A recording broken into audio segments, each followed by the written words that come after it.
Shalom teman-teman sekalian. Hari ini kembali lagi kepada saya di channel pribadi saya. Dan kita ada di sesi tanya jawab, di mana saya sudah melakukan beberapa pertanyaan.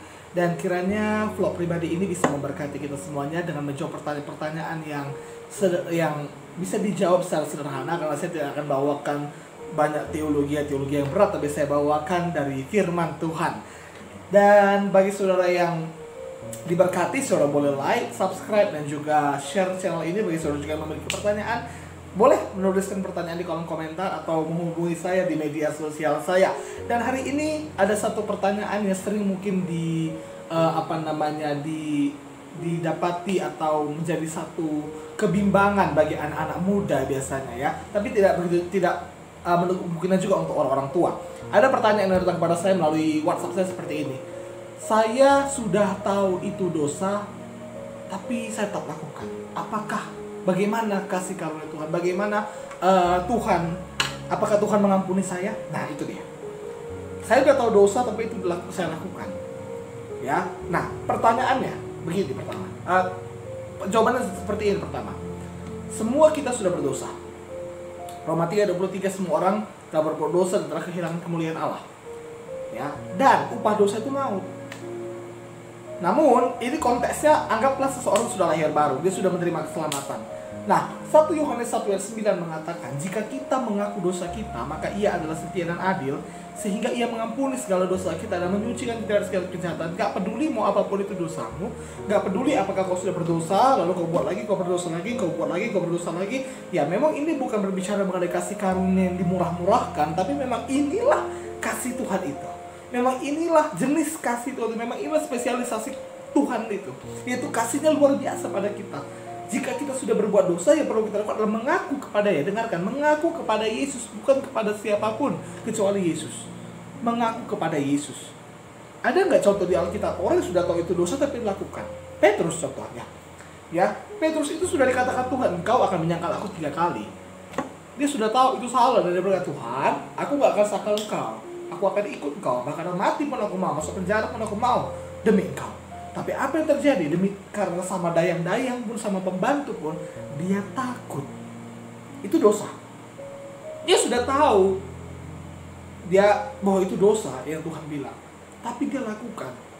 Karena apa? Karena kedagingannya. Betul kan? Karena dia takut, ya itu dagingnya. Dia takut.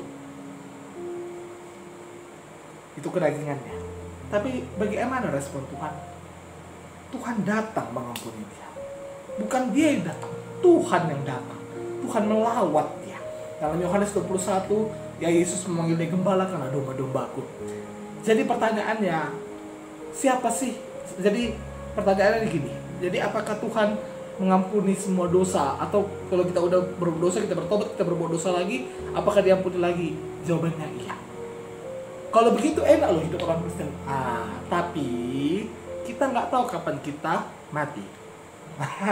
Kita nggak tahu kapan kita mati. Kita nggak tahu kapan Yesus datang kedua kali. Kan Tuhan bilang berjaga-jagalah. Itu sebabnya kita perlu melatih hidup kita, melatih diri kita untuk menjaga kekudusan kita. Kita hidup, yaitu dengan hidup yang baru. Kita harus bertobat setiap hari, semakin seperti Yesus. Ya. Jadi apakah Tuhan, kalau misalnya kita memang jatuh lagi dalam dosa, apakah Tuhan mengampuni? Ya, Tuhan memang pasti mengampuni. Tapi hidup kita nggak akan naik, naik kalau seperti itu. Hidup kita akan naik turun gitu saja. Apakah saudara mau hidup seperti itu, berputar-putar saja, tidak sampai kepada janji Tuhan? Ya, memang rencana Tuhan itu tidak akan gagal. Tapi ketika saudara mau datang kepada Tuhan, ada dosa yang menghalangi. Ya, dikatakan dalam Alkitab, bukan tangan Tuhan kurang panjang, bukan tangan Tuhan kurang panjang, bukan telinganya terlalu peka untuk mendengarkan doa kita, tapi ada dosa yang menghalangi. Itu sebabnya penting sekali membereskan dosa. Ya, namun jika saudara jatuh lagi ke dalam dosa, minta ampun sama Tuhan, karena saudara berharga bagi Tuhan, karena engkau disayang oleh Yesus. Kalau engkau sudah jatuh ke dalam dosa dan engkau merasa dosa itu menekan engkau, dosa itu membuat engkau rusak, dosa itu membuat hidupmu penuh dengan keaiban, datang pada Yesus. datang pada Yesus, Dia akan ampuni engkau, Dia akan pulihkan engkau, Dia akan ubahkan hidupmu, Dia akan ubahkan aib itu menjadi kesaksian. Ya, saya sekali lagi katakan ini bukanlah kasih karunia yang dimurah-murahkan, tapi memang inilah jenis kasih karunia Tuhan dalam hidup kita. Dimana jika pun kita sudah berdosa, kita bertobat, kita berdosa lagi, Tuhan ampuni kita.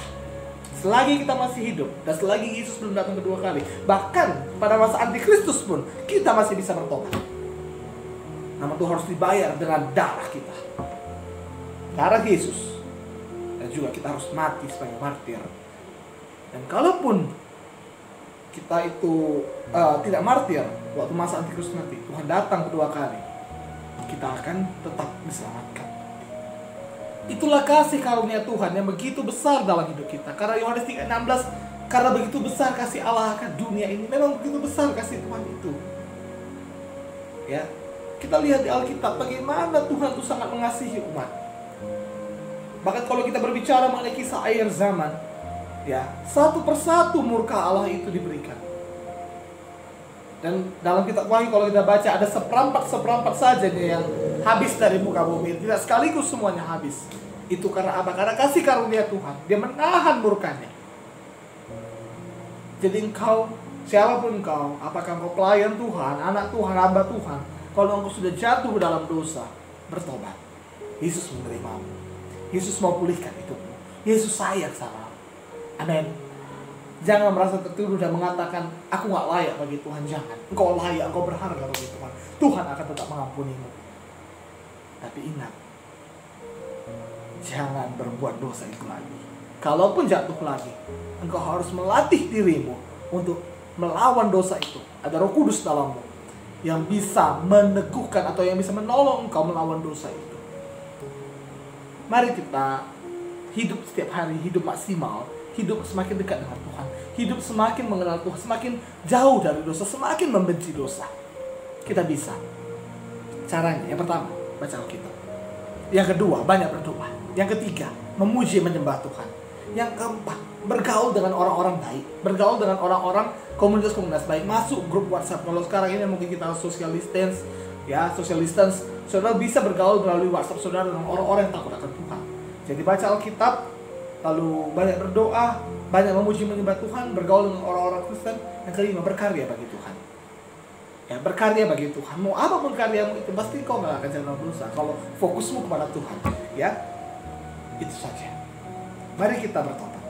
Mari kita setiap hari semakin dekat dengan Tuhan, semakin membenci dosa, tapi semakin mengasihi Tuhan.